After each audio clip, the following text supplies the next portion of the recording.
American Horror Story Coven is held to a very high regard amongst AHS fans, but in this part 2 of my deep dive on the season, I will be highlighting how, even at the show's peak, it fails to stick the landing time and time again. What the season chooses to focus on in the end does give you a false sense of resolution until you remember all the threads that it left hanging along the way. With that said, my name is Skyler Gaetano, and I've been doing deep dives just like this one for, like a year now, all about some of my favorite horror TV shows and films. This is part 2 of my deep dive on American Horror Story Coven. So if you missed part 1, definitely go check that out first. Definitely subscribe because AHS Apocalypse is next. This ain't it. I got bad vibes. Real bad. Written by Douglas Petrie, a prominent writer on Buffy the Vampire Slayer. As you might guess by the title, the episode introduces another piece of New Orleans lore to the mix, the Axeman. Like Delphine Lalaurie, this is another real serial killer known to have stalked New Orleans throughout 1918 and 1919. With the true identity of the killer never discovered, the Axeman of New Orleans is one of the most commonly retold stories in true crime. So I'll spare you the whole tale, but known to use an axe as a murder weapon, a letter allegedly written by the killer to a local newspaper is responsible for most of the lore, as it warned that if you did not play jazz music loudly that night, you may get the axe. This true crime story is intertwined with the history of Robichaux in a flashback to 1919, starring Danny Huston as the cryptic killer. There's a great scene revealing the witches of Robichaux reading over the Axeman's infamous article and plotting their defense. At this time, many witches are shown to be inhabiting the house, but the scene focuses on Millie, presumably their supreme, played by Grace Gummer, in her first of 3 AHS roles. As suffragettes, she reminds her fellow witches of their power, and they refuse to bend to the whims of some power-hungry man. The witches then lure the Axeman to them by blasting opera music, which leads to them successfully ending his reign of violence. In the present day, Zoe digs up some old photos, and this photo in particular has caused some speculation over the years in the AHS fandom because this girl looks strikingly similar to the character named Stephanie Boggs, who was one of the students killed by Tate Langdon at Westfield High. But 12 years after this episode aired, the mystery is still unsolved, but it wouldn't be too much of a stretch of an imagination to think that this could have been an early attempt at tying these seasons together, or merely an Easter egg not to be looked too far into. I think the latter makes the most sense, but if someone in this photo or in the art department has been sitting on a definitive answer to this for all these years, feel free to speak your truth. The comment section is open, my DMs are open. We would like to know. Then, spirit board shenanigans ensue. It's sort of a rite of passage with a Ryan Murphy show, as Nan, Queenie, and Zoe attempt to contact the ghost of Madison Montgomery. But instead, they end up talking to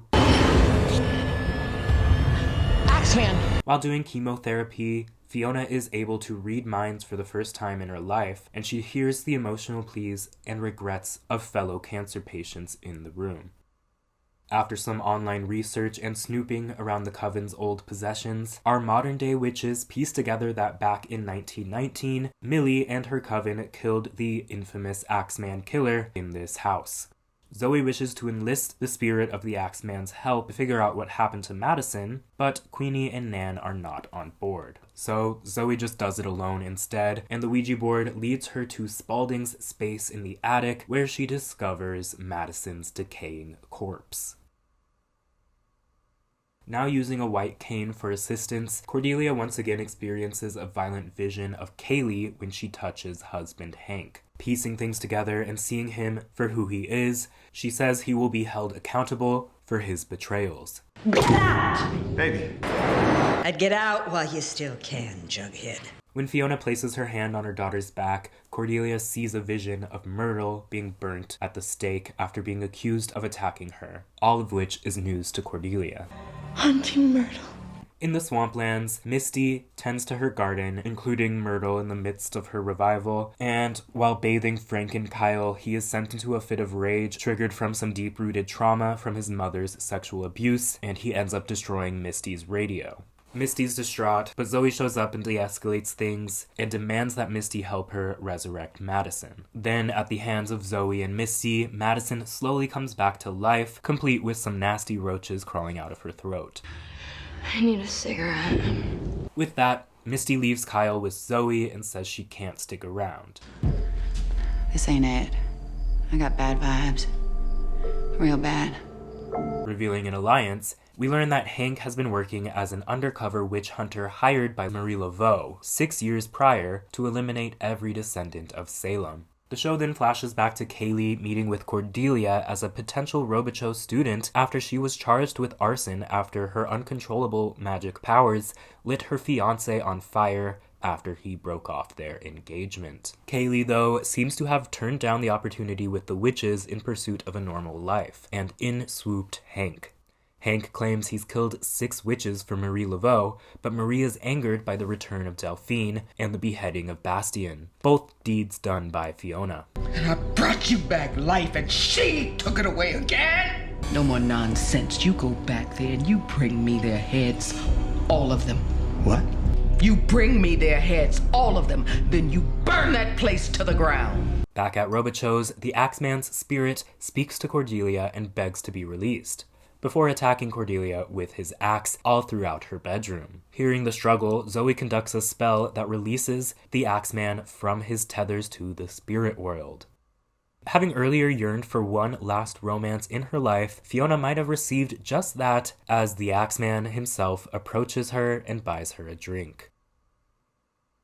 Between this episode and the next, the show is really begging the question of whether or not Kyle's soul is still inside a body that is not his own. In this episode, Misty is shown to have triggered trauma from Kyle's mother, which sends him into a violent fit of rage. And in the next episode, we see him recognize a body part of his former frat brothers that is now, of course, a part of his own body. Between these two moments, it's clear that Kyle's brain is capable of remembering things that happened before he died and got brought back. But we also start to see Kyle really struggle to come to terms with his current situation, not excluding the ongoing love triangle that he's all but forced into. Well, no, he's completely forced into. And as we will see, living at Robichaux's will not give this character any remnants of peace that he craves. With Cordelia cursed with the power of sight and knowing the truth about her murderous husband, where does this now leave her character? It marks a definitive abandonment of the Cordelia we met at the beginning of the season, where her priorities were struggling to conceive a child and quickly changing her mind about whether or not it was ethical to use magic to conceive. On top of that already poorly defined struggle, she has also been grappling with her severe mommy issues given to her by Fiona, which, of course, all of those old childhood memories are coming back to the forefront now that Fiona has moved into Robichaux's. The duo is now getting more mother-daughter time than ever before. After this attack and her ending things with Hank, Cordelia is really at a turning point at this point in the season. However, rather than taking her character arc anywhere interesting, the season decides to meander with Cordelia, largely using her as a mouthpiece for exposition through her visions, and later on her knowledge about the test of the 7 wonders, which of course will become the final conflict of the season. One scene in this episode that really knocks it out of the park for me is the 1919 flashback to how the Coven took down the Axeman of New Orleans. Just like the other flashbacks in this season, they cast some great actors to flesh out the history of Robichaux's, and the sequence is rich, stylish, and to the point. That's about all of the positive stuff I would say about the Axeman's inclusion in this season. He unfortunately never rises above being a superficial pawn in Fiona's endgame, and their upcoming soap opera-esque love affair is bland at best. Maybe just not for me.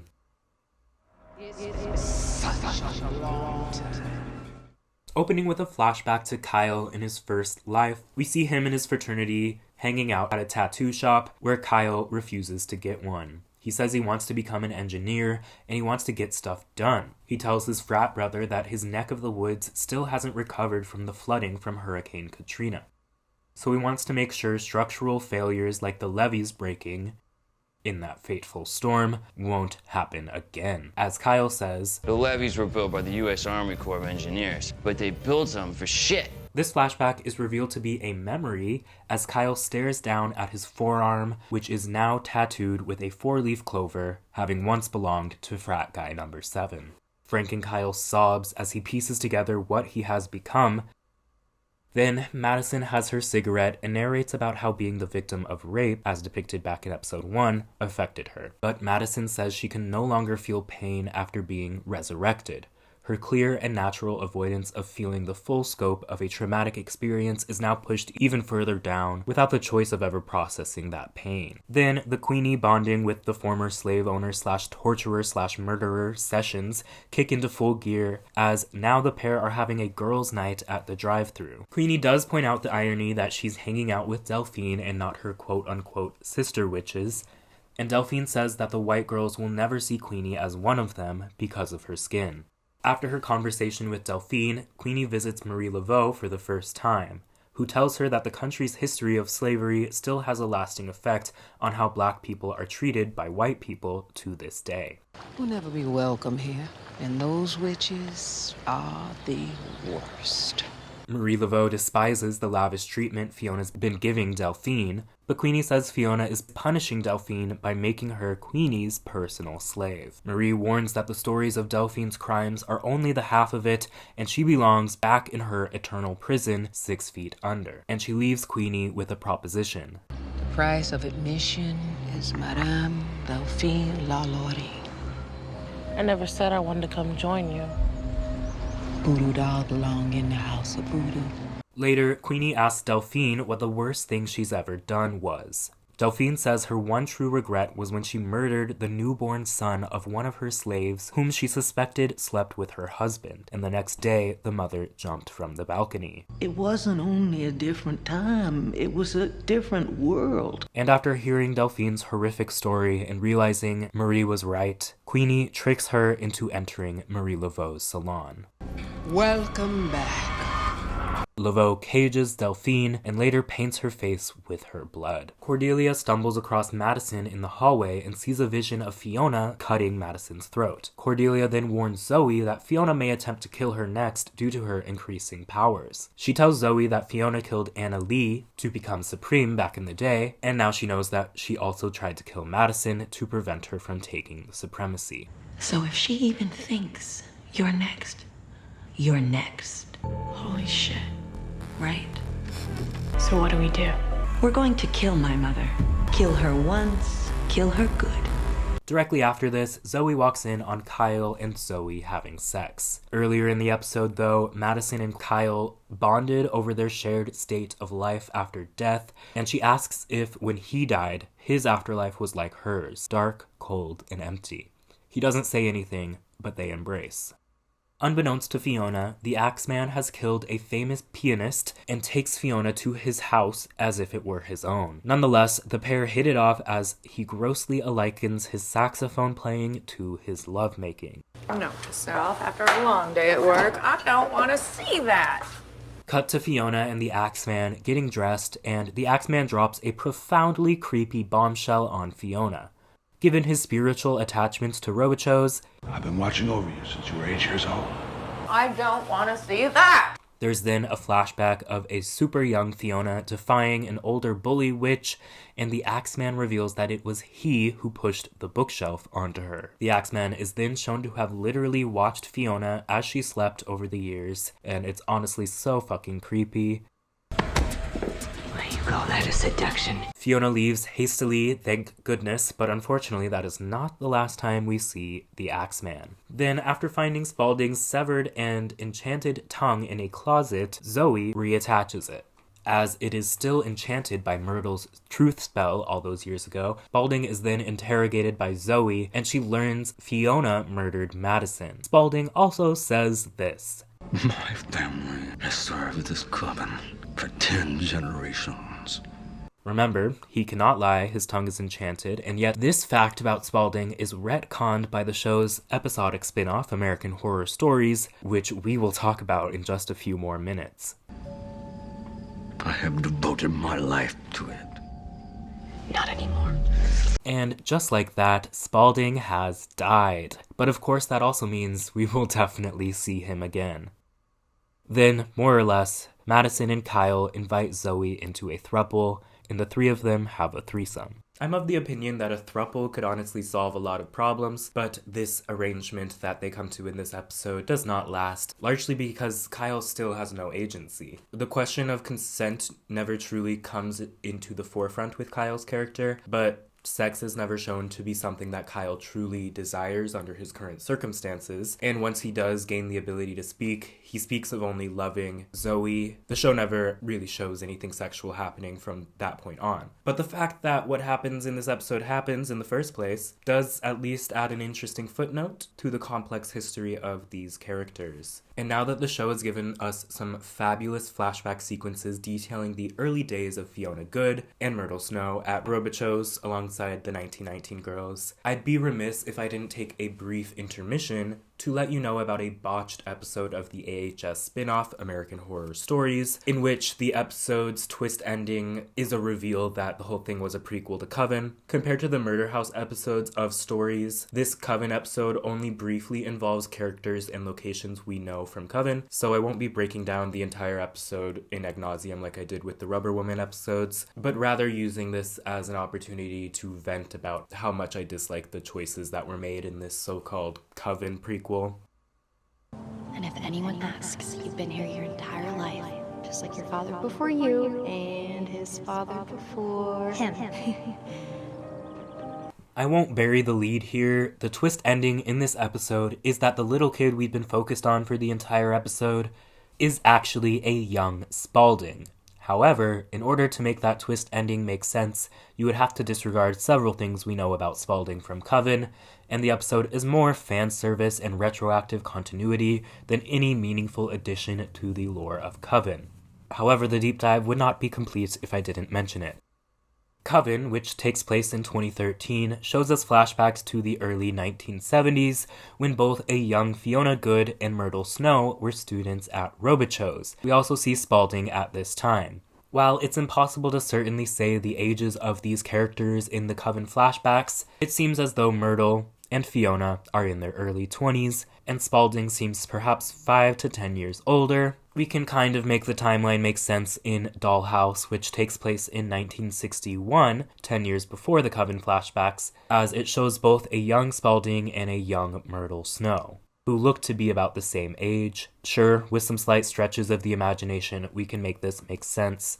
But where the episode shows Myrtle and Spaulding to be at the time, in 1961, 100% contradicts what was told to us in Coven. In Coven, while under the spell that forces him to tell the truth, Spaulding tells Zoe that he and his family have been serving this Coven for 10 generations. This truth in Coven is simply impossible in Dollhouse, as in this episode we see Spaulding arrive to Robichaux's for the first time as a young boy.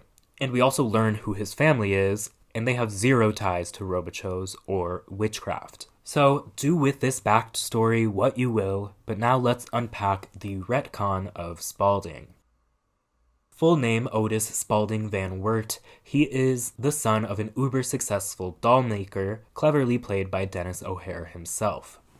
The episode revolves around his father's tendency of serial kidnapping his female employees and turning them into living dolls to replace Spaulding's late mother, and how Spaulding escaped that cycle of depravity, only for it to of course catch up with him in the days of Coven, where he clearly inherited his father's sadistic doll tendencies.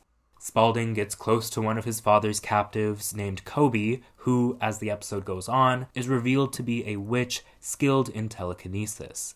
At the end of the episode, Kobe is turned into a living doll with surgically applied plastic parts, and after many murders and Kobe's disfiguration, witches from Robichaux's finally decide to arrive to rescue her and Spaulding, before setting his father on fire.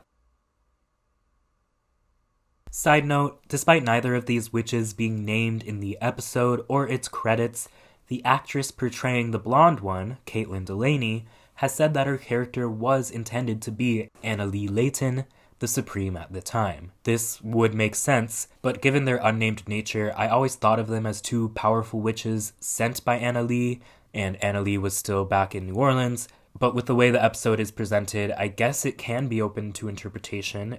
I'm not willing to go as far in to confirm that this is Anna Lee, especially because Caitlin Delaney also said this about the character. But anyway, back in the episode, we then see Spaulding and Kobe get off the St. Charles trolley in New Orleans at Robichaux's?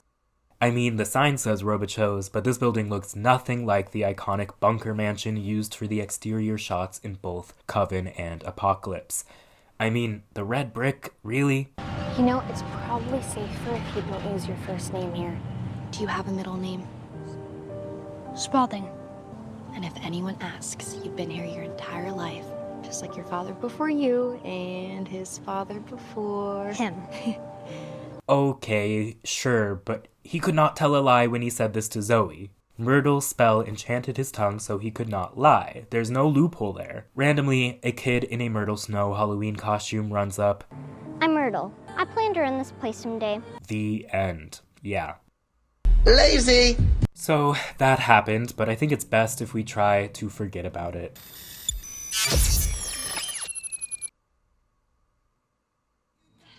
Surprise, bitch. I bet you thought you'd seen the last of me.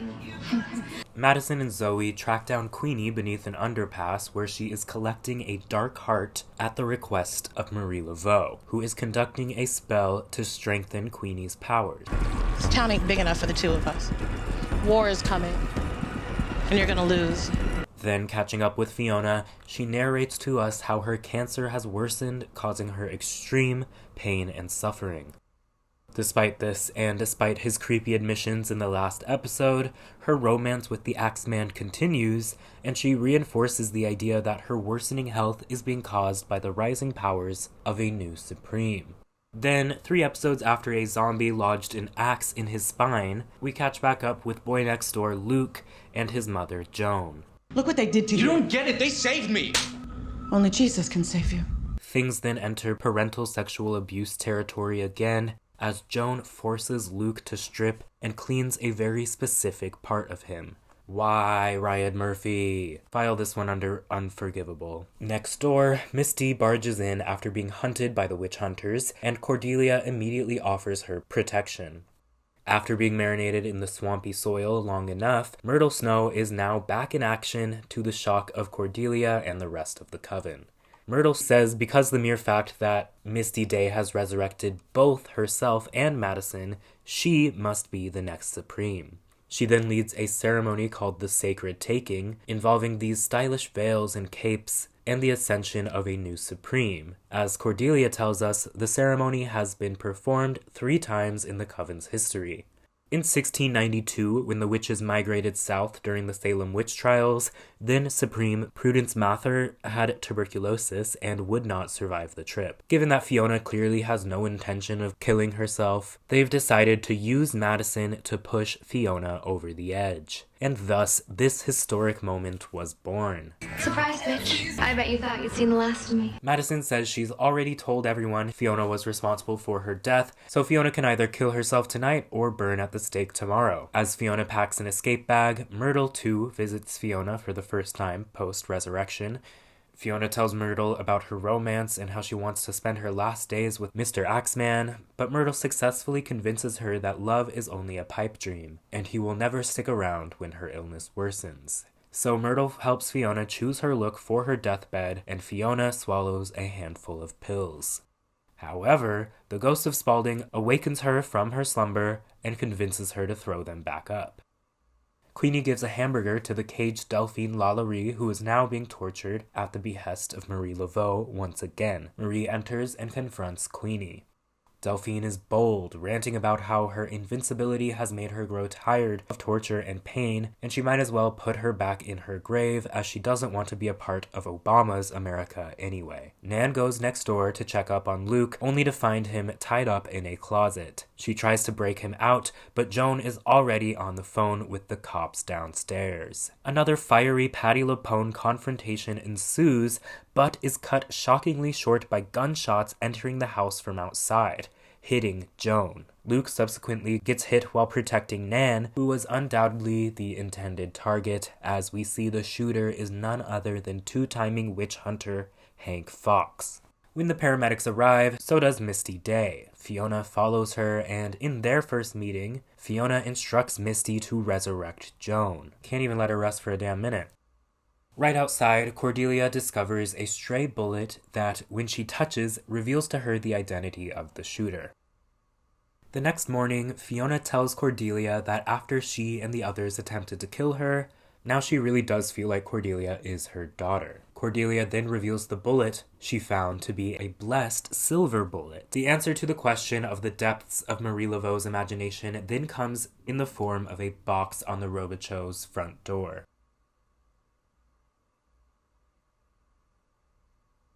And all the while, there's been a throuple side plot in the episode where Zoe is encouraging Kyle to play speech games on the computer to learn to talk. He eventually learns to tell Zoe that he loves her, as Madison eavesdrops and cries.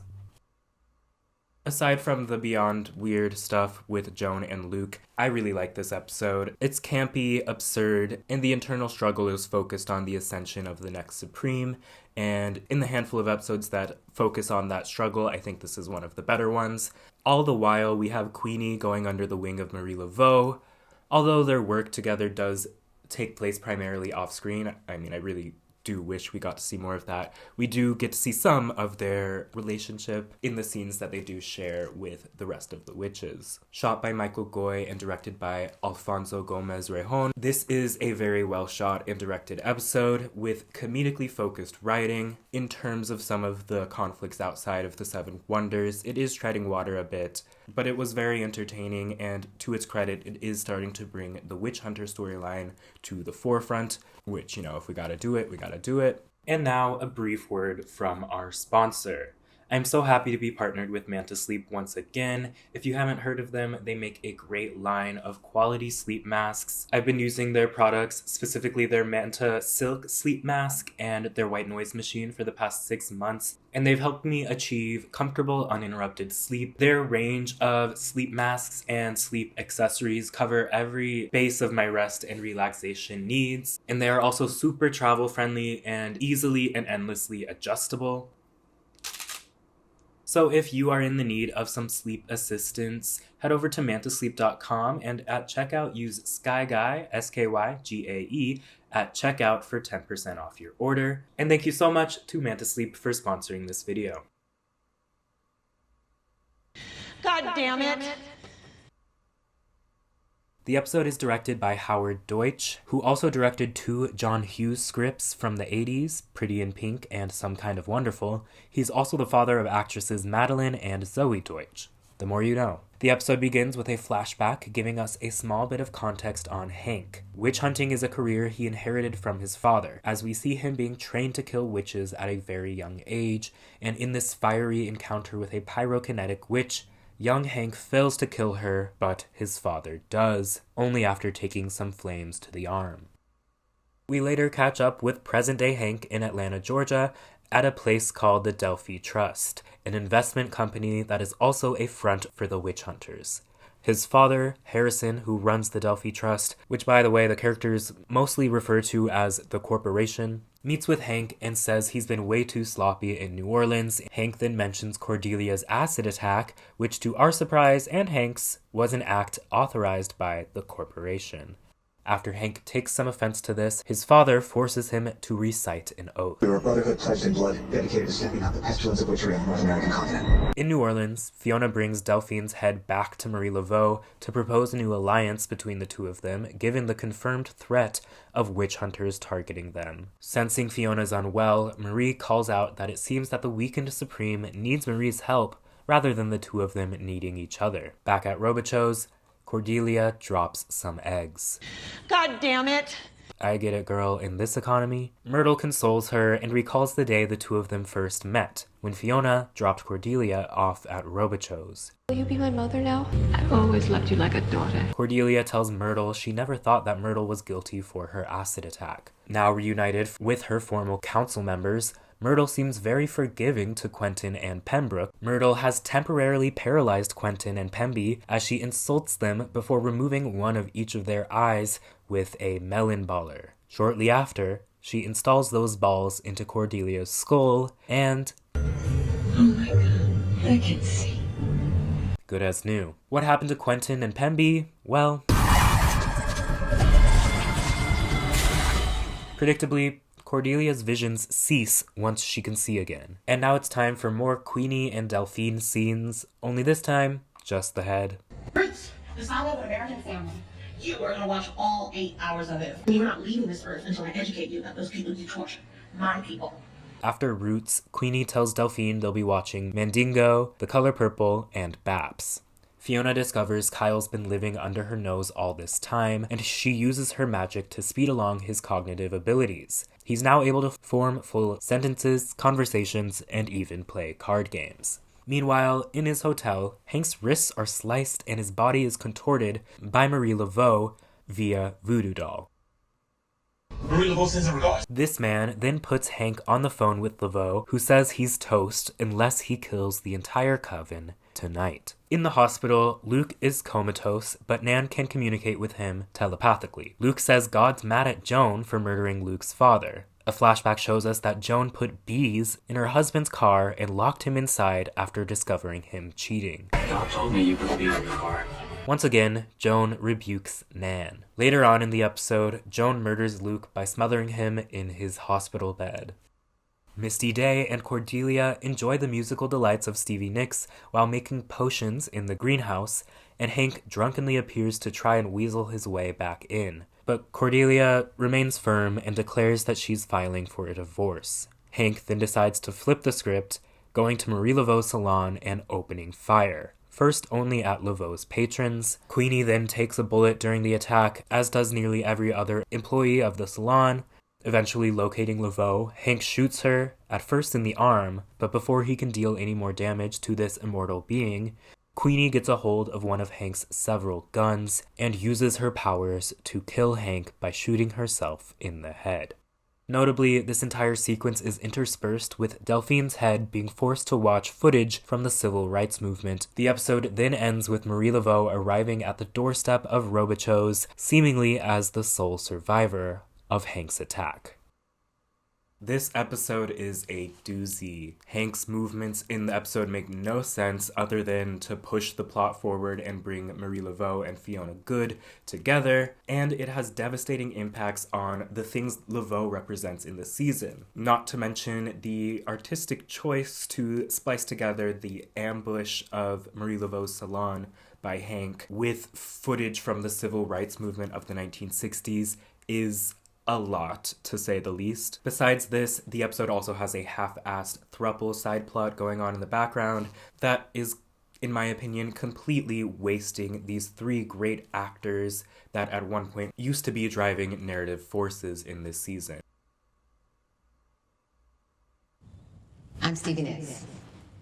With a 3-week break between episodes 9 and 10, this episode was the first to air in the year of 2014. The episode begins with Fiona and Marie showing each other grace after the brutal attack at Laveau's salon, and realizing that they are perhaps more equals than they are enemies. That night, sleeping at Robichaux's, Marie Laveau is awoken by Papa Legba. Your master calls. Historically, in religions derived from West African voodoo, Papa Legba is a spirit or ulwa recognized as a gatekeeper between the living world and the spirit world. He is notably seen as a warm and grandfatherly-like presence, which contrasts a lot of his portrayal in American Horror Story. His look in the show also takes significant influence from a different ulwa in Haitian voodoo by the name of Baron Samedi. Unlike the figure's jolly reputation in real life, the show's depiction of him is not afraid to make some very illicit deals, as he is both a gatekeeper to the spirit world and also a deal maker of souls. He is played by the late Lance Reddick, whose portrayal of Legba is easily one of the season's highlights and makes quite a large impression when compared to his amount of screen time. You may know Lance Reddick from his roles on The Wire, Fringe, or in the John Wick films as well. Papa Legba tells Laveau that it's time for her to pay him his annual price of a pure soul, a deal she made with him long ago. We then see Laveau using her powers to break into a hospital and kidnap a baby. Outside, she is confronted by security. Mama's had a hard day. No! I warned you!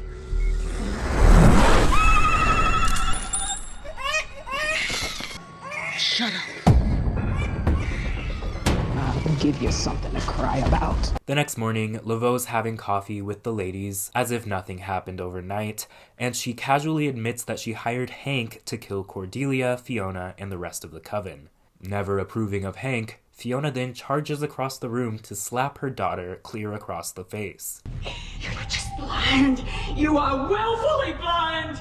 It's all water under the bridge now, Mama. Fiona then catches up with Misty Day and says she was just telling an old friend about her. Lo and behold, in the portrait room awaits Misty's literal icon, Stevie Nicks herself. I'm Stevie Nicks. Once Misty regains consciousness, Stevie Nicks takes to the piano to sing Rhiannon. Damn, it seems like Fiona's just giving Misty one last good day before giving her the old dagger. Wouldn't you love to love her? Work, Stevie! The girls, minus Queenie, walk in on this private concert, and Fiona whispers to Madison that she's certain Misty will be able to pass the test of the 7 wonders. Stevie then gives Misty the master class on shawl twirling and gifts her her own. And good luck with the 7 wonders. Thank you, Stevie. And off she goes. Upstairs, the girls are debating whether one of them could still be the next Supreme, and Nan demonstrates her ability to control other people's minds and actions, and Madison reveals that she no longer has a heart murmur post-resurrection. It was clearly my destiny to die and be reborn just like our Lord and Savior. Fiona and Marie then research the corporation and subsequently use their shared powers for the first time in the season to sabotage these billionaires' pockets. This results in an FBI raid on the corporation's headquarters. In a later scene between Marie and Fiona, Fiona says she found love for the first time with the Axeman, and that's giving her her will to live. And Marie says, despite being over 300 years old, the only love she's ever had was Bastien. The conversation then turns to the deal that Marie made with Papa Legba long ago, when he appeared to her at her most powerful and self-assured. He offered her eternal life in exchange for something Marie didn't fully understand when she agreed to the deal. Once Marie affirmed her wish, Papa Legba then demanded the soul of her newly born baby. Marie then begged for the spell to be reversed, but as we know, to this day, the deal stands, and Marie has been delivering a pure-hearted soul for Papa Legba every year. Misty and Madison trail a funeral procession while discussing Fiona's true intentions with her recent favoritism of Misty. In the cemetery, Misty enchants some groundsmen so Madison can demonstrate that she too has the ability to bring back someone from the dead. Madison then challenges Misty to leave Stevie's shawl in the cemetery so that she can truly come into her own as a witch. Stupid bitch. After learning of Luke's death, Nan and Zoe visit Joan to discreetly find out which mortuary he's being kept at so they can resurrect him. However, Joan pulls out an urn. He's already been cremated. You bitch! I think it's time for us to... Nan reads Joan's mind and rightfully accuses Joan of smothering Luke, and then Nan goes full Sith mode.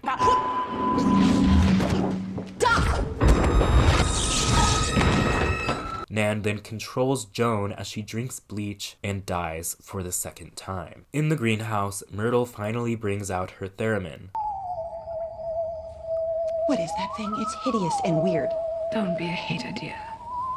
For real though. One never knows what the universe has in store for us. Oh, stop! Stop talking! You are insane! My God! Oh my God! I thought this was a classy party.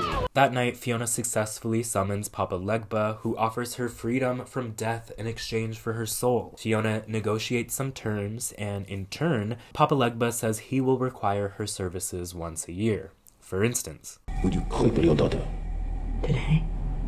Absolutely. With a kiss, Papa Legba attempts to seal the deal, but he vanishes after telling Fiona she has no soul to sell, thus the deal is void. The Axeman then visits and tells her all they need to do is kill whichever of the girls is the next Supreme.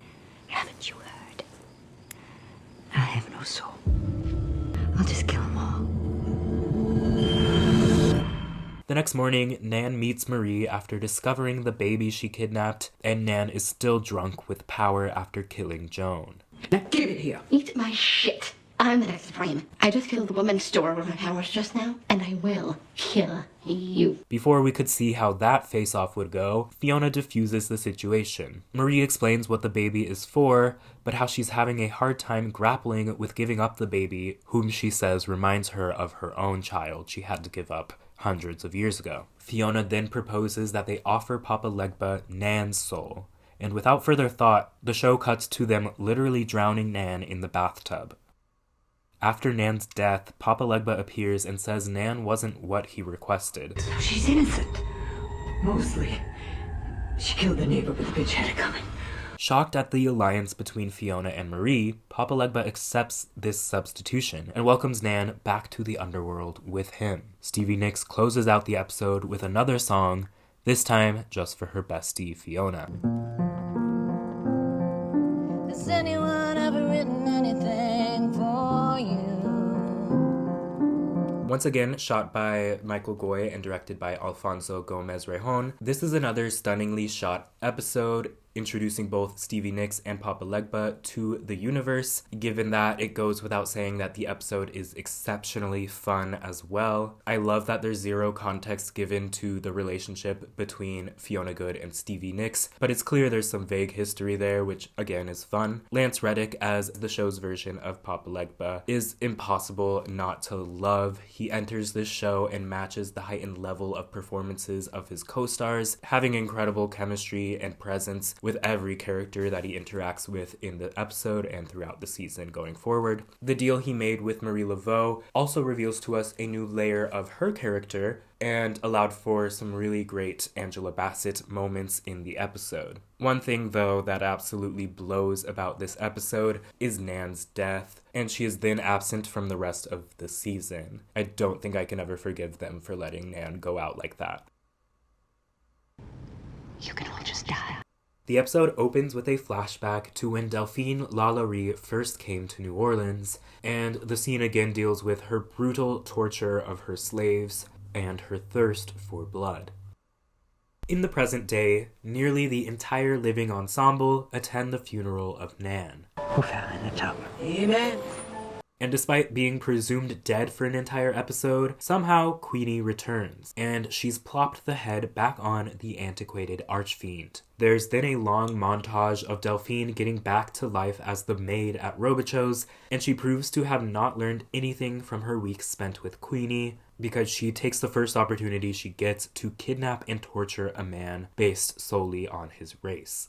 Another grotesque scene of racial violence then plays out. I'll spare you the gory details, but unfortunately this man does not survive the scene. The ghost of Spaulding then appears to Delphine and admires her depraved act, revealing to her that he is also a white supremacist and wishes to murder Marie Laveau. Alright, Zoe uses a spell to discover that Fiona and Marie murdered Nan, then Madison confronts Zoe for falling in love with Kyle. So Zoe says she wouldn't mind if Madison slept with him, but Kyle refuses. Not anymore. I love Zoe. Myrtle then bursts in wearing her best outfit. Let's just give it the moment it deserves. Well done, Mama. She tries to convince Zoe to run away from the Coven with Kyle for the sake of love, but Zoe adamantly declares her loyalty to and intentions to stay with the Coven. How can you be so unromantic? So very, very selfish. Someone's got to do a supercut of every slap in this show across every season, because 9 times out of 10 they are so uncalled for. Specifically, this season uses a slap like punctuation. Meanwhile, Queenie doesn't have time for Cordelia. She says that she's the next Supreme since she survived a hit by a silver bullet, and she kicks Cordelia out of her room. Cut 2. Cordelia gouging her own eyes out so she can once again have her psychic abilities. After retrieving a rare antique doll for Spaulding in the wild, he gives Delphine what he says will kill Marie Laveau. Never speak it aloud. Suspicious that spellcasters are behind his recent troubles with the government, Hank's dad Harrison calls a meeting with Fiona and Marie in order to call for a 100-year truce between witches and witch hunters. But when they decline Fiona and Marie's counteroffer, Fiona calls in the love of her life. you can all just die. After killing the entire boardroom, Fiona and Marie celebrate with cocktails prepared by Delphine Lalaurie, who has poisoned Marie's cup with the unspeakable pink antihistamines that, of course, will do no harm to her. To seal the deal, Delphine takes a butcher knife to Marie's heart, but that too, of course, has no effect on her immortality. As Marie chases Delphine down the stairs, the ghost of Spaulding knocks her out and tells Delphine that really the only way to get rid of her is to bury her. Then, the real reason why Spaulding's gone on this ruse with Delphine is revealed. He wanted Marie's baby for his own. A living doll. Oh my own. Then, somehow convinced by Myrtle's slap, Zoe and Kyle run off, headed to Orlando. I hate to say it, but this episode is the definition of filler, saved only by the team-up of Fiona Good and Marie Laveau against the witch hunters, which again was very forced actions by Hank, in my opinion, in the last episode. But other than that, Spaulding's out here pranking Delphine, Cordelia gouges her brand new eyes out, and Myrtle spends the whole episode convincing Zoe and Kyle to run away. It never really makes sense, and again has no damn impact on the season, because guess how long it will take for them to return to New Orleans.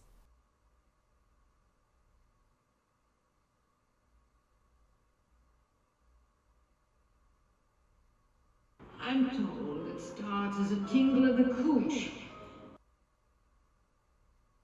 With the DVD release of Coven, fans were treated to a couple of making-of featurettes that are more or less your general promotional piece with behind-the-scenes B-roll included and interviews with the cast, but they did include some pieces that I do really enjoy, like this insight into a bit of the friendship between Kathy Bates and Jessica Lange. Doing your entrance and your exit. So, so long. And of course, I love working with my friend Jessie, and she and I have done several movies together, and we've gone out to dinner a few times here, and it's been great. Y'all have a good time. Bye, honey. I love you. I love you too. See you. Kathy also said she had a great friendship with Gabri Sidibe, with whom she of course shares a ton of her scenes with. And she's sort of my favorite lady ever.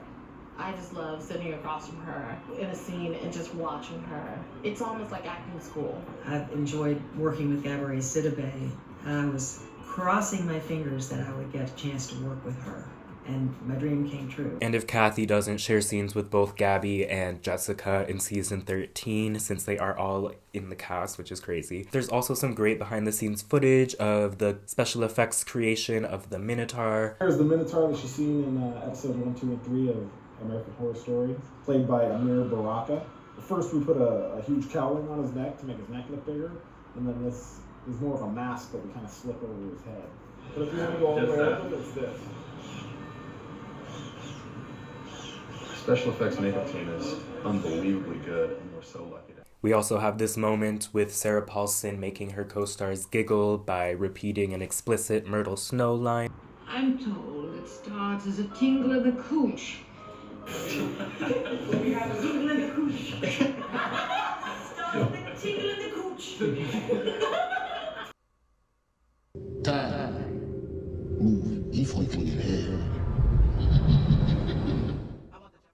The episode begins with another silent film era homage, this time showing us each of the 7 wonders. Telekinesis, the ability to move objects without touching them. Concilium, control of the mind. Transmutation, the ability to move from one place to another without occupying the space between. Divination, obtaining knowledge through means outside of the 5 senses. Vitalum vitalis, the balancing of the scales between one life force and another. Descensum, a perilous descent into the netherworlds of the afterlife. And last, pyrokinesis, the ability to manipulate fire. Setting the stakes for the endgame of this season once and for all, Fiona says, Attempting the 7 wonders can get you killed.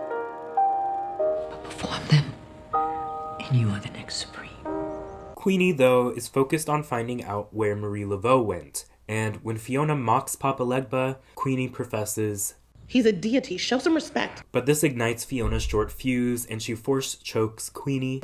You will show me respect. Upstairs, Madison does transmutation. She didn't even have to think about it. I did transmutation. I didn't even have to think about it. Since much of her role at this point is reduced to convenient exposition dumps, Cordelia mentions that witches' powers spike in times of crisis, explaining everything that's been happening with these girls' powers, and she also discovers her gift of sight did not return when she ousted her own ocular orbs. By herself, Queenie performs Descensum, a descent into the underworld, where she finds herself back at her old fast food job. Papa Legba appears to tell her that this is when she was at her lowest, thus it is her personal hell. He warns her she better get back to the real world or risk never coming back, as time move differently in hell. Back in the mortal realm, Papa Legba enlightens Queenie on what Delphine did to Marie Laveau after Spaulding knocked her out. She tortured and dismembered her before scattering her body parts across New Orleans, but of course, Marie Laveau still has eternal life. Queenie asks how to kill Delphine, and Papa Legba says that she lives so long as Marie does, and he personally cannot kill Marie Laveau because of their deal. Queenie, though, spots a loophole. Well, she's not going to be doing anything while she's chopping to 50 pieces, and those pieces are scattered all over the city. Laveau has no way to fulfill her deal with Papa Legba, thus the deal is up, so Queenie seeks out Delphine now that Legba's deemed her vulnerable. Meanwhile, Delphine gets in her best Kathy Bates drag and leads a tour at her old house turned museum, where she provides herself with many compliments and glowing embellishments. Here she was a serial killer. That's a misprint. Queenie later shows up to offer Delphine yet another second chance. We then get Delphine's take on cancel culture as she flashes back to watching the downfall of figures such as Paula Deen and Anthony Weiner. At the time, both of these were recent controversies. She says none of them are truly sorry. Not a one. Sorry they got caught is all. Not me. I won't profess to be sorry because I'm not. I don't believe that. Queenie objects, saying she knows she was getting through to Delphine during their time together, but Delphine says she was not crying in empathy, but rather crying at the state of the modern world. To tell a colored man that he can be equal to a white man, there's a real cruelty. Royally pissed off, Queenie gets her turn at inflicting torture on the torturess. At Robichaux's, Fiona poses for her portrait and gives her mother's prized necklace to Cordelia as she tells her daughter that she's leaving this life, for real this time. She also tells Cordelia that her powers come from within, and she can never lose them. Cool. As Fiona puts her mother's necklace onto her daughter, Cordelia's visions return, and she has a vision of the girls' deaths. Madison, Zoe, Misty, Queenie, then lastly, Cordelia herself. Standing over her body is Fiona, who takes her mother's necklace back. Later, she is finally able to get a glimpse of Misty, who is still alive inside of a tomb. Cordelia enlists Queenie's help and they retrieve Misty Day, but she's not breathing. That is, until Queenie performs Vitalum Vitalis, resurrecting her. And just as quickly as she left, Zoe's back because, just like she said in the last episode, she belongs with the Coven. She tells the rest about her short time in Orlando, where Kyle killed a homeless person, but don't worry, it's all good because Zoe brought him back to life. Misty waltzes in to deliver the zillionth slap of the season, this time to Madison for the murder, which, okay, fair enough. This witch fight goes on for quite a while as everyone just watches until the Axeman comes charging at them all.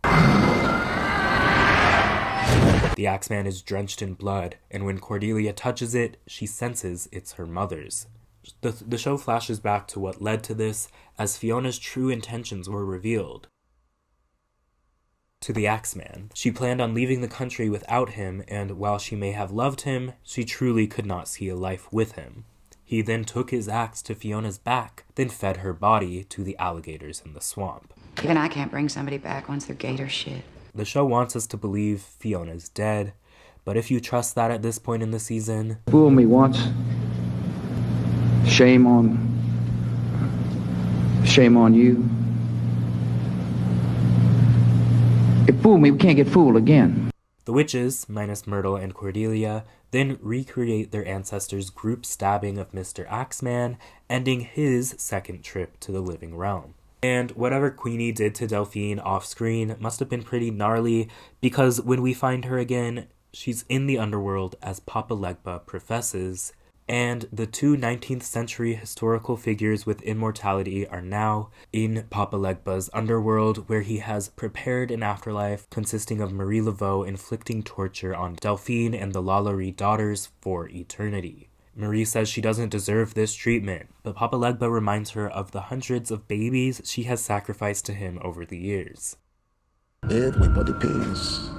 Everybody suffers. In one last setup for the finale, the house gathers around Fiona's newly finished portrait, and Cordelia points out that Fiona has sloppily left before her successor has been chosen. Thus, it is up to the people in this room to determine the next Supreme. And by next week, we will have a new Supreme. In this episode, Queenie gets vengeance on Delphine, but it doesn't hold the weight it deserves, in my opinion, partially due to potentially sloppy writing, but also due to how it was edited in the show, which, could be a side effect of what I mentioned before. At the end of the day, if vengeance can only be brought down on Delphine Lalaurie once Marie Laveau is dead, is that really vengeance? Speaking of Marie Laveau, her arc ends in this episode as she is dismembered by Delphine off screen. I think this character was done incredibly dirty in the last half of this season. Of course, she has great scenes with Jessica Lange, but between Hank turning on her and massacring all of her accomplices and acquaintances and family and friends, and on top of that, she's later taken out by Spaulding and Delphine of all people, so much of her power is taken away from her from a writing perspective. The writers clearly just decided it would be easier if she wasn't around anymore and they needed to wrap up some of the many storylines they've started up, so they just wasted her aside from her brief team up with Fiona, which honestly works more so because it's Angela Bassett and Jessica Lange, not because it makes much sense. And then there's Delphine, who literally experiences zero change from her first and last moment on the season. Aside from, of course, a brilliant performance by Kathy Bates, I think Delphine is another piece of this season that was severely mishandled. If you've been on this channel for a while, you know that I commonly criticize when the show takes a page from real-life true crime, not because I'm against the idea entirely, but more often than not, the show has a history of portraying real-life killers in a sympathetic tone that feels extremely exploitative of their real-life victims. Delphine is no different. In fact, I think she's kind of the worst it gets, considering the amount of scenes we see of gratuitous levels of torture, followed by scenes of her trying to learn the errors of her way. As Jude Sadie Ellison Doyle put it in her 2013 article for In These Times, that's a tremendous amount of narrative work put into redeeming and making us pity someone who should be completely irredeemable. You must perform the 7 wonders. Coven's finale, The Seven Wonders, begins with Stevie Nicks' return, basically giving a music video to her Fleetwood Mac song, The Seven Wonders. Hi Kat, good to see you again. What a wonderful little fever dream her presence is in this season. The tests for the Seven Wonders then commence. Beginning with telekinesis, everyone, Misty, Queenie, Madison, and Zoe, pass with flying colors. Next, Concilium, aka mind control. Again, an easy pass for all of our witches, although Zoe and Madison let their love triangle with Kyle get in the way. Nevertheless, the girls then move on to Descensum, as Queenie again returns to her personal hell and back with ease. Madison pulls it off too, although we don't get to see her personal hell. She says she was starring as Liesel in a network production of The Sound of Music Live. This was weirdly topical, as the actual production of Sound of Music Live aired just 1 month prior to the airing of this episode on December 5th, 2013. Zoe returns from her hell, which is tragically boring. Kyle and I kept breaking up on a loop. Misty's personal hell is biology class, where she is forced to dissect a live frog before she resurrects it, and the cycle repeats itself. This loop is shown to go on and on as Misty is unable to return from her trip to the underworld. And with a poof, Misty vanishes.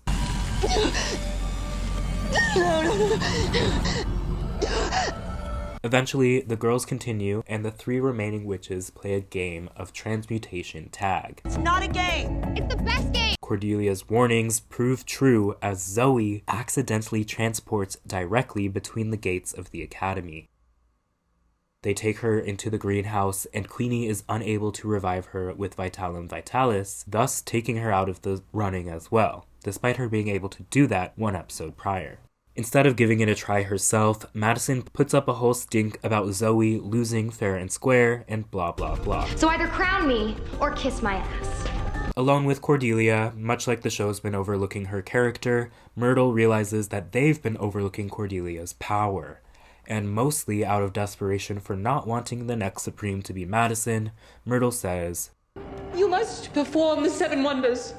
There's then a lazy montage of Cordelia doing the 7 wonders and coming back from her own personal hell of constantly seeking her mother's approval, which never comes. The divination test begins as Myrtle instructs Cordelia to intuit the item that once belonged to former Supreme Mimi de Longpre, which she easily does. Madison is tasked with finding an object belonging to the former Supreme Annalie Layton, but she is unable to do it. So of course, she throws a big fit, threatening to expose the existence of witches to TMZ on her trek back to Hollywood. Now out of the running for Supreme, Madison packs her bags before she is confronted by Kyle in a scene that, for better or for worse, wraps up the both of their storylines in this season. Upset that she's let Zoe die, Kyle chokes Madison. Without letting go of her throat, he then throws her on the bed, and he screams at her until she breathes her last breath. God, what the fuck? Madison's death is intercut with Cordelia bringing Zoe back to life by successfully performing Vitalum Vitalis, the final test of the 7 wonders. Cordelia passes out, but she soon wakes up with fully healed eyes,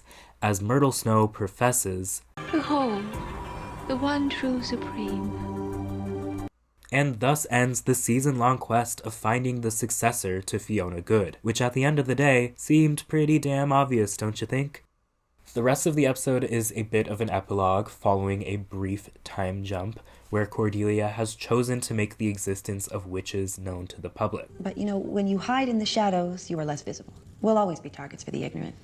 It is what it is. But we are strong women, Bill. Call us, email us, or just come to New Orleans. There is a home and a family waiting for you. I hope Liza's hip is okay. Myrtle visits Cordelia and insists that her own damn self be burnt at the stake for the crimes against the previous Witches' Council. She says now that the witches are in a new public era, Cordelia can't risk scandalous old Myrtle with the melon baller tarnishing their good name. No. No way. You were my mother. And with one final word,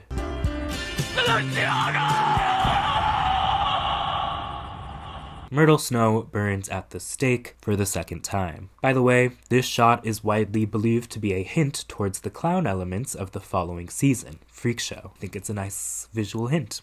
Following Cordelia's press run, Robichaux has a line around the block. Cordelia asks Zoe and Queenie to be her new Witches' Council, and Spaulding's ghost appoints Kyle as the new house butler, and there is zero resolution to Madison's second murder. It's beyond wild.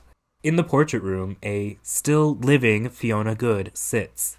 Turns out she orchestrated the Axeman faking her death so that Cordelia and Myrtle would force the girls to do the test for the 7 wonders. Fiona says the plan was to have a vacay in Paris while the next Supreme was definitively chosen, and upon her return, she would kill that witch and theoretically regain her powers. But since it's Cordelia, she abandoned this plan, and the mother and daughter instead have a long heart-to-heart where Cordelia convinces Fiona to die a natural death rather than forcing it. They hug, and Fiona then passes on. For real this time.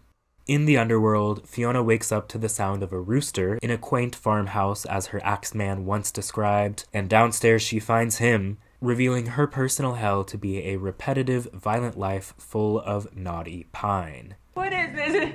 Naughty pine!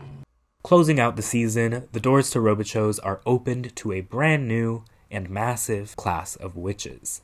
I did not like this. At this point in the season, the last 2 episodes feel like pulling teeth, one by one, ending storylines unsatisfyingly and checking them off the list, never to be brought up again. Perhaps the most bonkers thing this finale does is its conclusion to the season-long arc involving Madison, Kyle, and Zoe, which of course began at that fateful frat party where Madison was raped by a group of Kyle's frat brothers. A lot happens in between then and now. I mean, both Kyle and Madison have come back from the dead. But skipping ahead, in this final episode, Zoe dies when she accidentally teleports into a fence. Madison refuses to attempt resurrection on Zoe because she doesn't want Zoe to potentially beat her in the competition for the supremacy.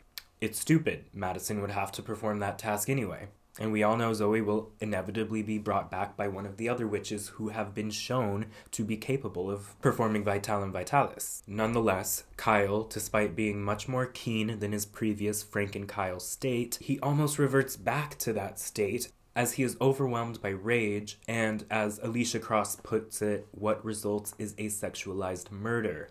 Kyle pins Madison on the bed and demands to know why she let Zoe die. Madison proclaims her love once more, but her attempts to seduce Kyle are rejected, and Kyle strangles her to death. This scene is intercut with scenes of Zoe being brought back to life by Cordelia, suggesting that in order for Zoe to live, Madison must die. This moment is perhaps Kyle's ultimate revenge for the pain Madison's actions have caused him since Bitchcraft, in which he dies because of her, for the threat he has posed to his relationship with Zoe, which for him has been humanizing. There is a disturbing narrative symmetry in which Madison is raped on a bed by a fraternity brother, it should be many fraternity brothers, in the first episode, and then strangled to death on a bed by the remaining brother in the last. The final scene of the episode shows the existing members of the Coven, Cordelia, Queenie, Zoe, and notably Kyle, opening their doors to a new generation of witches, emphasizing their collectivity and survival. And this is the resolution to not just Madison's arc, but Kyle's and Zoe's as well. I think the point they're trying to go for comes back to that question that was asked by, I believe, Madison early on in the season of like, is Kyle truly any different than his rapist fraternity brothers? We get to know Kyle much more in depth throughout the season, and it's clear his violence has at least some level of the cycle of trauma repeating itself, of course, because Kyle himself was abused by his mother. It is just a incredibly dark and bleak way to end all three of these characters, and to make that point, it definitely could have used a bit more fleshing out throughout the season, especially leading up to this. However, nonetheless, it is impactful, even if it is purely just based on shock. Next, let's talk about Queenie. Much like Madison, it feels like the writers arbitrarily decided they don't need her anymore. In episode 12, she resurrects Misty using Vitalem Vitalis and easily performs Descensum twice. Nonetheless, in this episode, she is taken out of the running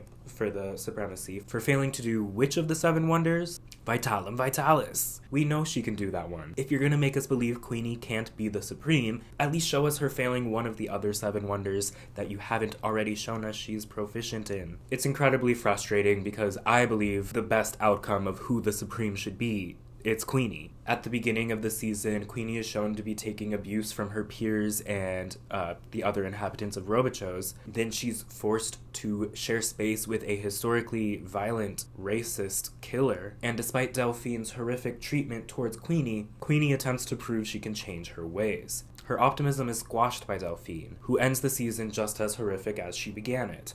All the while, Queenie's become an ally and eventual prodigy of Marie Laveau. As the season presents Marie Laveau as practically the only remnant of voodoo in this city, what Queenie has learned from Marie Laveau becomes part of its only living legacy after her death. How rewarding would it have been if Queenie was the witch to lead the Coven into a brand new era, embracing the power of magic, whether your descendants are from New Orleans, Salem, Haiti, or Africa. Another tragic ending in this season is that of Misty Day.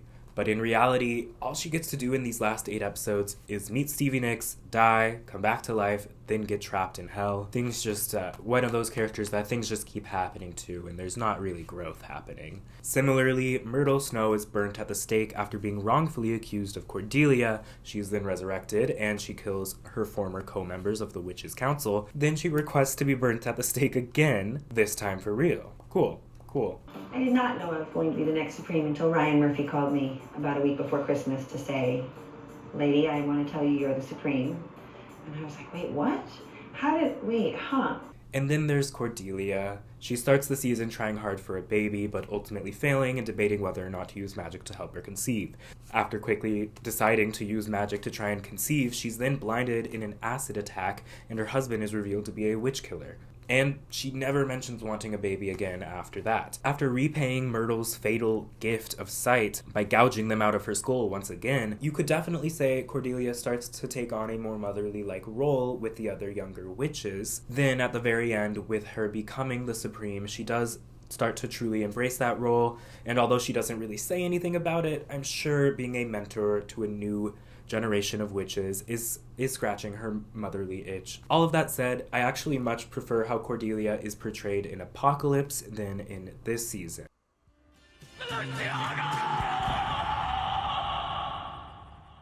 As you may have noticed, I am coming out of this deep dive liking the season significantly less than I previously liked it. I think this season does really benefit from being watched casually and not trying to follow the storyline. Because honestly, unless you're one of the few of us who rewatch AHS seasons upwards of double digits, you probably are only ever going to watch this once or twice in your lifetime. And if you do that, it probably holds up pretty strong. But under my admittedly critical microscope, the season falls incredibly flat when it comes to its one-dimensional characters and their lack of development at the end of the season, as well as its unfocused and sloppy handling of its more sensitive themes, such as racism and sexual violence. But before I hark some more on that, let me appreciate the areas where the season deserves its praise. Will you be my mother now?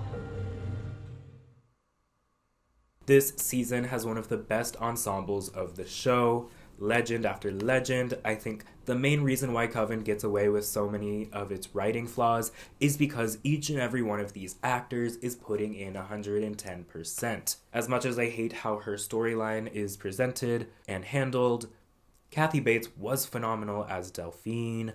I mean, who can be shocked after Misery? Kathy Bates can knock a villain role out of the park. And then there's Fiona Good, another chance for Jessica Lange to just completely own the season, unafraid to mind slam her foes against the wall and deliver a monologue that will be quoted for the rest of eternity. At a few points in the season, Madison Montgomery is meant to parallel a young Fiona Good, and Emma Roberts is the perfect actor to channel the perfectly pointed dialogue delivery that is intrinsic to Jessica Lange. And needless to say, Madison Montgomery is now a signature Emma Roberts performance and one of the series' most memorable. The more sympathetic roles of the season go to characters like Cordelia, Zoe, Queenie, and Nan, but I'd argue that the characters that are most successful in bringing these heightened characters back down to earth are Queenie and Nan. Queenie really shines in the middle of the season. Gabrielle Sidibe delivers a character that feels like a real, conflicted person with relatable emotions. Nan, serving as a beacon of truth and kindness for much of the season, tries to right the wrongs that are being done around her, and Jamie Brewer gives Nan more heart and power than any of her other AHS roles. I've said it before, but the city of New Orleans is practically a character in this season, with its heavy use of on-location shooting. This was another clear highlight of the season. Even if it's fudging with the facts of history, it does really feel like you're watching a big witch fight in this great historic city. That said, set designers and production designers went to great lengths at creating several huge sets and sound stages for the season, including the monochromatic interior of Robichaux's, which provides a picture-perfect backdrop for a majority of the season. And of course, the cinematography in this season is top-notch. Personally, this season is my second favorite when it comes to camera work and lighting, behind Hotel's exuberant visuals. Storied AHS cinematographer Michael Goy was the DP behind 9 of Coven's episode, with Tom Houghton DPing the remaining 4. Another thing that deserves praise this season was its notably more comedic tone and comfortability leaning into camp. The tone presented in Coven is one the show will return to time and time again. Coming out of the dark cloud that was Asylum, Coven's tone does feel like a breath of fresh air. I've always found that there is this wonderful dark humor in American Horror Story, even from season 1, sort of sprinkled in there. It's definitely the most this season. Bravo, Delphine! Magnifique! This was the least scary season of all, I think. And although I loved it very much and had a great time doing it, my preference is the darker stuff.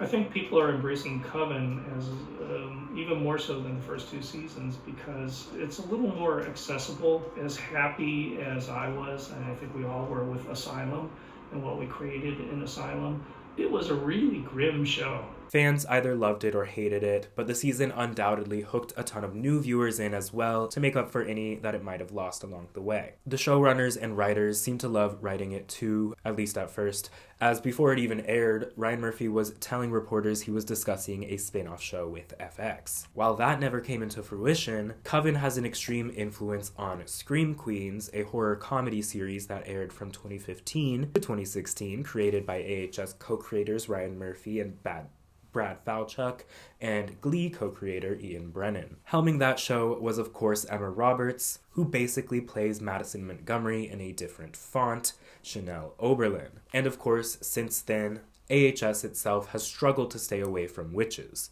The Coven we met in this season would return for the crossover season Apocalypse, which is up next on the Deep Dive docket, subscribe. And then, as I mentioned earlier, American Horror Stories delivered a botched Coven prequel episode.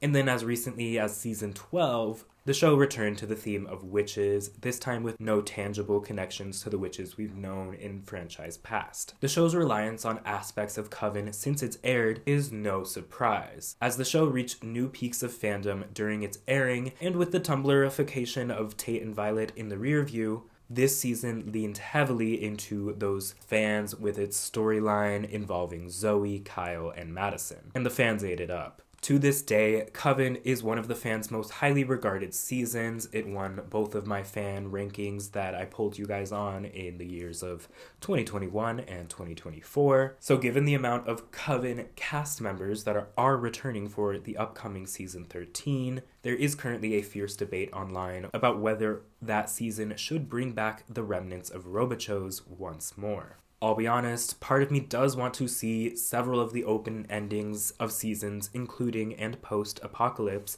revisited. But another part of me wants the past left in the past, especially when you think about the legacy of the Murder House characters being tarnished by the events of Apocalypse and the Rubber Woman episodes, not to mention this bullshit. I'm Spalding. It's nice to have someone here my own age. What is this? Naughty pie! While promoting the season, Ryan Murphy and other producers claimed that the season as a whole was intended as an allegory for current race relations in the United States. It is true that race and racism play a pivotal role in the season and is one of its primary focuses, but looking back on this season, it presents an environment of white supremacy both outside of the Coven and within it. Queenie is the only non-white witch at Robichaux, and Marie Laveau is the only voodoo practitioner we see. Contrast that with the plethora of white characters in the season who are sitting atop a lineage of immense privilege and power. And while every single character this season lacks depth, the flat character writing has a harsher impact on the characters of Queenie and Marie. As Doyle put it, having been alive for the past 3 centuries of American racism, Marie Laveau's vengeful presence is more than justified. She survived hundreds of years of brutality and degradation, forgetting none of it, forgiving none of it, and avenging it when and where she can. And at the end of all this work, the White Witches swan around in a mansion while Laveau works for a living running her hair salon. Not to mention Fiona's incessant jabs at the pair's class difference. Angela Bassett's portrayal of Laveau is phenomenal, but the writing of the character underutilizes Bassett's range and leaves the New Orleans voodoo aspect of the season extremely underdeveloped. This is also in large part due to the writers not wanting to do the slightest bit of research into the many cultures residing within the city that they've based their entire story around. Like myself, Doyle also took issue with Queenie's storyline with LaLaurie. Queenie's entire story is about deciding whether she thinks LaLaurie is forgivable. If Marie Laveau is the fact of history, Queenie is the question of whether progress is possible. Whereas Marie Laveau just wants to lop Laurie's head off, Queenie gives the head a speech about how ignorant it is, then makes it watch Roots.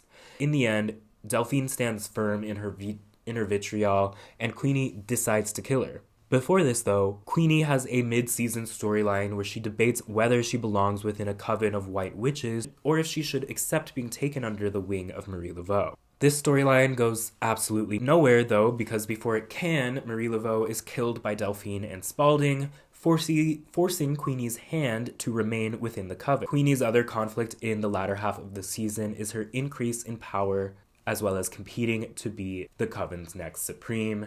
Despite her arguably being the best narrative choice for the next Supreme, Queenie gets arbitrarily taken out of the running for failing to do a power that she was previously shown to be capable of. And then, of course, once Cordelia is named Supreme, Queenie is appointed to her Witches' Council. So if the season is an allegory for race relations in this country, it seems to end on the position that it is impossible to stand up to structures of white supremacy, leaving the only option to become a part of the same oppressive structure. This ending, from the perspective of Queenie, seems hopeless and incredibly bleak. And with Marie Laveau out of the picture, the significance of voodoo to the narrative completely vanishes, which, especially combined with the mass murder of all of Laveau's associates, paints a picture of the entire history and lineage of New Orleans voodoo being erased in this universe. To make matters worse, this happens almost entirely off-screen because at that point in the season, the show would rather focus on the competing young witches, almost as a distraction to how sloppily they're ending everything else, most of which used to be the primary focuses of the season. And my last point on this matter, if you couldn't tell, I think the depictions of racial violence in this season are too gratuitous and reach new peaks of gore on the show, which at the end of the day just lands as exploitative and used for shock. The impact and weight of her crimes could have still been felt without having to repeatedly watch her revel in the extreme pain of her victims for streams that stretch on and on. And then there's how the season handles themes of sexual violence, which is similarly extremely bleak and quickly brushed under the rug without proper resolution. I've talked about it enough already, but holy wow is that ending with Madison being killed by Kyle for not resurrecting Zoe, while meanwhile Zoe's being resurrected in the other room. It's beyond frustrating and hard to watch. The scene is ironic on many levels, but the way that it is the absolute last page in each of these characters' stories allows for none of that irony to be properly explored, and it is a beyond unsatisfying conclusion to all of their stories. Lastly, most of the season's problems come down to this season being a primary example of just writing the season as you go, without any strict outline of where you're going.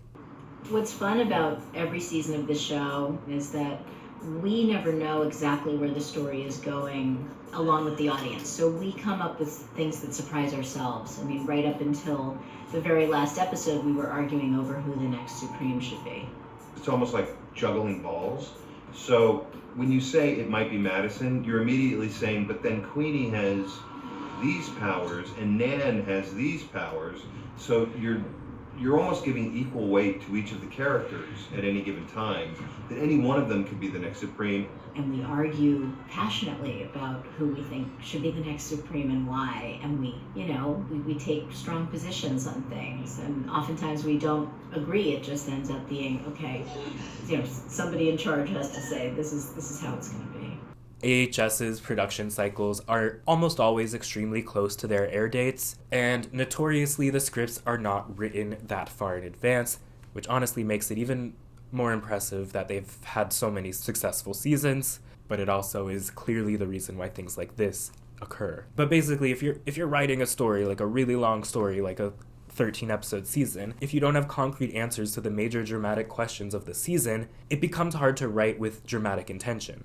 Like I said, many seasons do not have this problem to such a high degree, and many have it to an even higher degree, but the aimless writing is particularly painful in this latter half of Coven. Character arcs just do not happen, and storylines are ended in extremely lazy and unsatisfying ways, and when it comes to its major themes, I'm left scratching my head about what the writers are actually trying to communicate to me. That said, Coven is an intrinsic piece of the AHS universe, and I've had a blast breaking it down this season. I really appreciate your patience with part 2. These past 2 deep dives on Murder House and then Coven have all been leading to the deep dive on Apocalypse, so make sure you're subscribed for that. Stay safe, and I will see you next time.